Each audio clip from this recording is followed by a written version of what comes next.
जब सूर्य रोहिणी नक्षत्र में 15 दिनों के लिए आता है तो उस समय पहले 9 दिन सर्वाधिक गर्मी वाले होते हैं। इन्हीं शुरुआती 9 दिनों को नौतपा के नाम से जाना जाता है। आज की वीडियो में हम जानेंगे कि इस साल नौतपा की शुरुआत कब से हो रही है, नौतपा में किन सावधानियों को बरतना चाहिए और साथ ही वीडियो के अंत में ये भी जानेंगे कि ये नौतपा हमारे लिए क्यों आवश्यक है। क्या है नौतपा से जुड़े हुए रहस्य। ओम नमः शिवाय, जय श्री कृष्णा। आप सभी का सनातन धर्मसार चैनल पर बहुत बहुत स्वागत है। मित्रों, नौतपा तब होता है जब सूर्य रोहिणी नक्षत्र में प्रवेश करता है। यह हर साल आता है। इस दौरान 9 दिनों तक सूर्यदेव उग्र रूप में रहते हैं।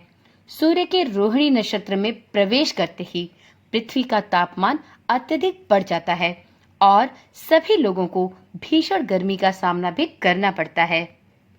सूर्य इस वर्ष 25 मई को 3:15 पर रोहिणी नक्षत्र में प्रवेश करने वाले हैं। इसके बाद 9 दिन का नौतपा प्रारंभ हो जाएगा।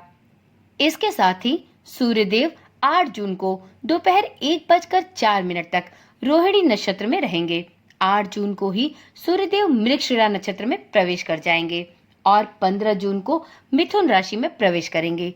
रोहिणी नक्षत्र में सूर्यदेव के प्रवेश करने से नौतपा भी प्रारंभ हो जाएंगे।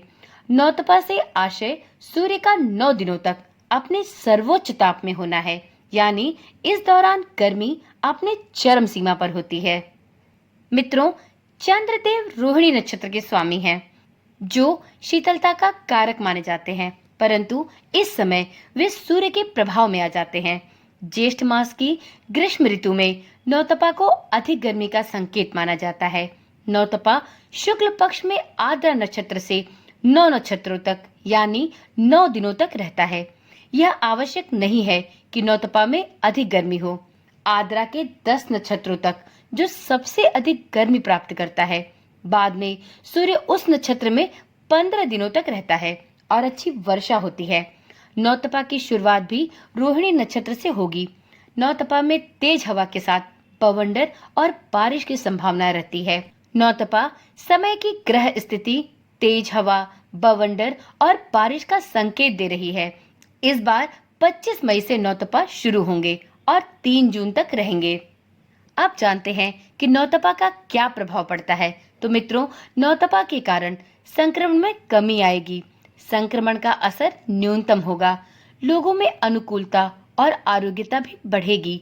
खगोल विज्ञान के अनुसार इस दौरान धरती पर सूर्य की किरणें सीधी लंबवत पड़ती हैं, जिस कारण तापमान तो अधिक बढ़ जाता है, परंतु अनेक प्रकार के संक्रामक रोगों में कमी आती है। यदि नौतपा के सभी दिन पूरी तरह से तपे तो यह एक अच्छी बारिश का संकेत भी होते हैं। नौतपा के कुछ पौराणिक महत्व भी बताए गए हैं। नौतपा का ज्योतिष के साथ साथ पौराणिक महत्व भी बहुत अधिक है। ज्योतिष के सूर्य सिद्धांत और श्रीमद् भागवत में नौतपा का वर्णन आता है। कहते हैं, जब से ज्योतिष की रचना हुई तभी से ही नौतपा भी चला आ रहा है। सनातन संस्कृति में सदियों से सूर्य को देवता के रूप में पूजा जाता है। नौतपा को लेकर लोक मान्यता है कि नौतपा के सभी दिन पूरे तपे तो आगे के दिनों में अच्छी बारिश होती है। ज्योतिषों का भी कहना है कि चंद्रमा जब ज्येष्ठ शुक्ल पक्ष में आद्रा से स्वाति नक्षत्र तक अपनी स्थितियों में हो और इसके साथ ही अत्यधिक गर्मी पड़े तो वह नौतपा कहलाता है। वहीं अगर सूर्य रोहिणी नक्षत्र में होता है तो उस दौरान बारिश होती है, तो इसे रोहिणी नक्षत्र का गलना भी कहा जाता है। माना जाता है कि सूर्य की गर्मी और रोहिणी के जल तत्व के कारण मानसून का गर्भ आ जाता है और इसी कारण नौतपा को मानसून का गर्भकाल माना जाता है। ऐसे में जब सूर्य रोहिणी नक्षत्र में होता है तो उस समय चंद्रमा 9 नक्षत्रों में भ्रमण करते हैं। परंपरा के अनुसार नौतपा में कुछ विशेष कार्य भी सभी लोगों को करने चाहिए और कुछ कार्यों को न करने की भी सलाह दी जाती है। मित्रों, परंपरा के अनुसार नौतपा के दौरान महिलाओं को अपने हाथ पैरों में मेहंदी लगानी चाहिए, क्योंकि मेहंदी की तासीर ठंडी होती है, जिससे तेज गर्मी में राहत मिलती है।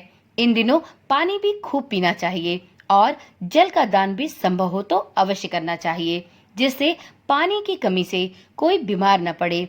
इस तेज गर्मी से बचने के लिए आपको घर में रहकर दही, मक्खन और छाछ इत्यादि का प्रयोग ज्यादा से ज्यादा करना चाहिए।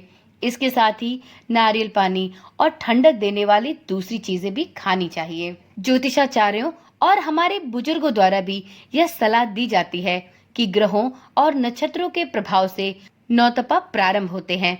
नौतपा के दिनों में विवाह जैसे मांगलिक यात्रा में विशेष सावधानी भी बरतनी चाहिए।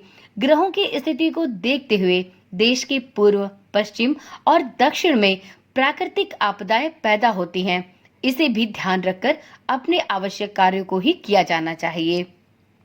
नौतपा के दौरान सूर्य रोहिणी नक्षत्र में रहता है। इसके फलस्वरूप सूर्य की सीधी किरणें पृथ्वी पर पड़ती हैं। इस दौरान अत्यधिक भीषण गर्मी देखी जा सकती है। इस तरह से कुछ विशेष कार्य हैं जिन्हें नौतपा के दौरान अवश्य करना चाहिए। मित्रों, रोहिणी नक्षत्र के दौरान सूर्य की आराधना करना विशेष फलदायी होता है। सुबह सूर्योदय के पहले स्नान करके सूर्य देवता को अर्घ देना चाहिए। जल पात्र में कुमकुम डालकर सूर्य देवता को जल चढ़ाना चाहिए। जल चढ़ाते समय सूर्यदेव का मंत्र ओम गृणी सूर्याय नमः या ओम सूर्यदेवाय नमः, इस मंत्र का निरंतर जाप करना चाहिए। इस प्रकार से इन विशेष कार्यों को करते हुए नौतपा के दिन व्यतीत करने चाहिए। इससे विशेष फल प्राप्त होते हैं। मित्रों, वीडियो के अंत में अब हम ये जानते हैं कि नौतपा हमारे लिए क्यों आवश्यक है और इसके पीछे जुड़े हुए कुछ विशेष रहस्यों को भी जानेंगे। मित्रों, नौतपा को लेकर एक कहावत सदियों से चली आ रही है। कहावत है, दो मूसा दो कातरा, दो तिड़ी दो ताए, दो की बादी जल हरे, दो विश्व दो वाय। अर्थात नौतपा के पहले 2 दिन लू ना चली तो चूहे बहुत हो जाएंगे, अगले 2 दिन न चली तो कातरा अर्थात फसल को नुकसान पहुंचाने वाले कीट भी बहुत हो जाएंगे। तीसरे दिन से 2 दिन लू नहीं चली तो टिड्डियों के अंडे नष्ट नहीं होंगे। चौथे दिन से 2 दिन नहीं तपा तो बुखार लाने वाले जीवाणु नहीं मर पाएंगे। इसके बाद 2 दिन लू न चले तो विश्वर यानी सांप और बिच्छू नियंत्रण से बाहर हो जाएंगे। और इसी प्रकार से आखिरी 2 दिन भी नहीं चले तो आंधियां अधिक चलेंगी, फसलें चौपट कर देंगी। इसलिए लू से भयभीत न हो, स्वस्थ रहें, मस्त रहें और जीवन में अपने धर्म कार्य में व्यस्त रहें। इस भीषण गर्मी में स्वयं और अपने परिवार के लोगों को सावधानी बरतने की सलाह दें। इसलिए नौतपा अत्यंत आवश्यक है। नौतपा से जुड़े ये रहस्य जानकर आपको यह समझ में आ गया होगा कि सूर्य का ये 9 दिनों तक तपना भी हमारे जीवन और सृष्टि के संचालन के लिए बहुत आवश्यक है। तो इसलिए नौतपा से घबराएं नहीं और नौतपा में संयम बरतते हुए, सावधानी बरतते हुए, कुछ विशेष नियमों का पालन करते हुए आनंद पूर्वक इन 9 दिनों को खुशी खुशी व्यतीत करें और एक अच्छे जीवन की ओर अग्रसर हों। तो चलिए मित्रों, आज की वीडियो यहीं पर समाप्त करते हैं। फिर मिलते हैं एक ऐसी ही नई वीडियो के साथ। तब तक के लिए ओम नमः शिवाय, जय श्री कृष्णा, राधे राधे।